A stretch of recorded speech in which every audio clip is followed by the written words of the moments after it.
গ্রামের বাড়িতে ঈদের আনন্দ যেন অন্যরকম এক শান্তি। ঈদের পরের দিন বিকেলে আমরা আয়োজন করেছিলাম ছোট্ট কিন্তু খুবই আনন্দের একটা পিকনিক। বাড়ির সবাই মিলে কিভাবে ঈদের আনন্দ উপভোগ করলাম এই নিয়ে থাকছে আমার আজকের ভিডিও। হ্যালো সবাইকে, আসসালামু আলাইকুম। কেমন আছেন সবাই? ঈদের পরের দিন সকালবেলা নাস্তা শেষ করেই আমি চলে গিয়েছিলাম আমার ননদকে সাথে নিয়ে বাজারে কিছু গিফট কেনার জন্য, কারণ সন্ধ্যাবেলায় সবাই মিলে পিকনিক করব আর সেখানে থাকছে বিভিন্ন ধরনের খেলার আয়োজন। আর খেলায় জিততে পারলে থাকছে বিভিন্ন ধরনের আকর্ষণীয় পুরস্কারগুলোকে আরো সুন্দরভাবে আকর্ষণীয় করার জন্য আমি, আমার যা, আমার ননদ সবাই মিলে সুন্দরভাবে র্যাপিং করে নিয়েছি। সকালবেলা থেকেই তো পিকনিকের আমেজ শুরু হয়ে গিয়েছে, তো বিকেল বেলা সবাই যার যার ঘর থেকে চেয়ার নিয়ে এসে সুন্দরভাবে পিকনিকের স্পটটা সাজানো হয়েছে। এই তো প্রথমেই শুরু হয়েছে বালিশ বদল খেলা। এই খেলায় বাড়ির সকলেই অংশগ্রহণ করেছে, ছোট বড় সবাই। শহরের কোলাহল থেকে দূরে প্রকৃতির মাঝে ঈদের আনন্দটা হয়ে ওঠে আরো বেশি আপন, আরো বেশি প্রাণবন্ত। বাড়ির সব বউ,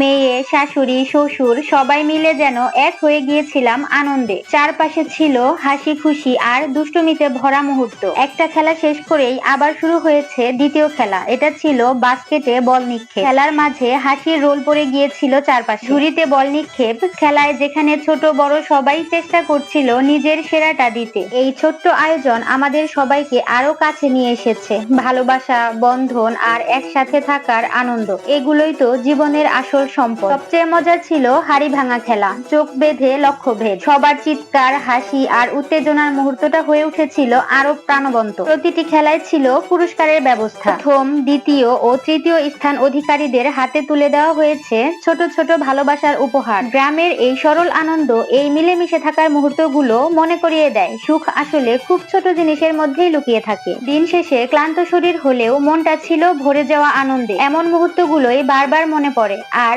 আবারও এমন আয়োজন করার ইচ্ছে জাগায়। ও চোখ বেঁধে হাড়ি ভাঙা খেলার চেষ্টা করছিল সবাই। কেউ জায়গায় আঘাত করতে পারছে, আবার কেউ বা ভুল জায়গার দিকে চলে যাচ্ছে। এই খেলাটা দেখে সবাই এত হাসছিল যে চোখে পানি চলে আসার মতো অবস্থা। মানেই আনন্দ, ঈদ মানেই ভালোবাসা, আর ঈদ মানেই পরিবারকে নিয়ে একসাথে হাসি খুশি সময় কাটানো। তাই এই ঈদে আমরাও ঠিক করেছি একটু ভিন্নভাবে দিনটা কাটাবো। শুধু খাওয়া দাওয়া নয়, বরং আনন্দটা আরো বাড়াতে কিছু মজার আয়োজন করাই ছিল আমাদের মূল উদ্দেশ্য। ছিল চেয়ার খেলা। মিউজিক বাজতেই সবাই ঘুরছে, আর মিউজিক বন্ধ হলেই দৌড়ে বসার প্রতিযোগিতা। কে আগে বসবে, কে বাদ পড়ে যাবে, এই উত্তেজনায় সবাই মেতে উঠেছিল।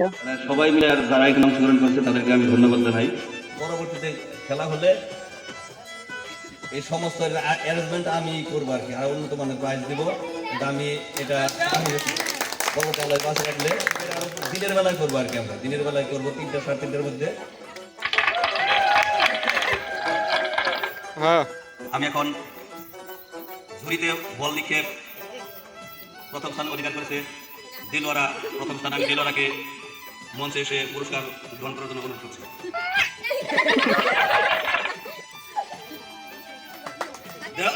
কোনটা?